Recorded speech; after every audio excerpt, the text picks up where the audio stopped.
Hey everybody, like I said, there were 3 more questions, so let's just jump into them. And the first question is the second portion of the one we finished last video. And that question is, Katie, do you have any thoughts on how to stop chewing and spitting out food?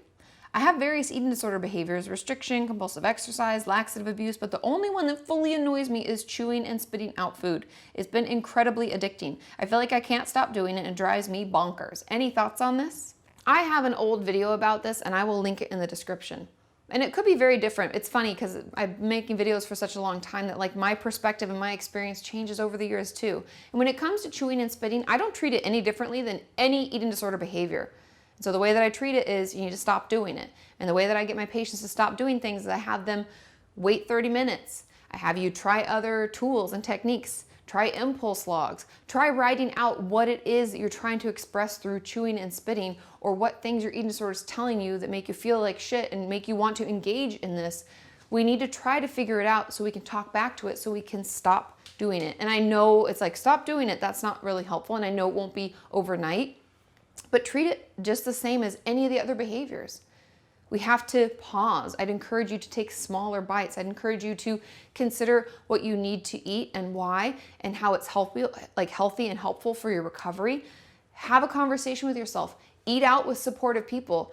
Honestly, eating out in general usually prevents it, or at least makes it harder for us. And so put yourself in situations where you make it really difficult. Do some of your distraction techniques. In the meantime, keep you going, make sure it's okay, and push through. Because the less we engage with the behaviors that our eating disorder tries to get us to do, the quieter and quieter our eating disorder gets. And yes, it can come out in another behavior, but that chewing and spitting will slowly go away. So just stick with it, talk back, and fight the urges, and distract as much as you can. Question number 2. Katie, I was just wondering what your thoughts on dating apps are. I live in basically the middle of nowhere, and there's really no places to meet people, especially since I'm out of school. I think dating apps are great, as long as we're safe. That's always my concern. Make sure you chat with someone enough. Make sure you meet them at the place when you go to meet them ever. I'd encourage you to meet them out in public, in a public place, and meet them there. Don't let them pick you up from your house until you know that they're not a creep. And I know that kind of goes without saying, but a lot of people are just really trusting, and that's when we get hurt. But I think dating apps are great because some of us live in the middle of nowhere. Some of us live in areas where, if we're part of the LGBT plus community, there are no resources and nobody that talks about it. I don't even know how to meet people that are like me. And so I think dating apps are really great, and it gives us access to like a broader group of people, which is amazing. The more options, the better. So I think they're good, and I would keep doing it. Just be safe. Make sure you spend time talking to them online first, get to know them a little bit, and then meet them in a public place. And the third and final question for this video, and the final question of this month, is, Katie, I'm hoping you might be able to shed some light on returning to therapy after a long break and how to do it with relative ease. Truthfully, the scary part about therapy is usually the unknown. I don't know what it's like. Never been to this place. What does the therapist ask me about? What if I don't have the answer? And we get really worked up about that kind of stuff. But the good news is you've already done that. You know what to expect. And so the best thing that I can tell you is just to prepare ahead for what you want to get out of it. Start writing down some goals you have. Write down the symptoms that you have and why you're seeking therapy again.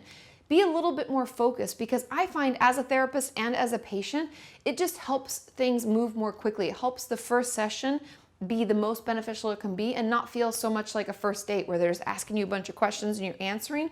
You are prepared and you know what you want to get out of it.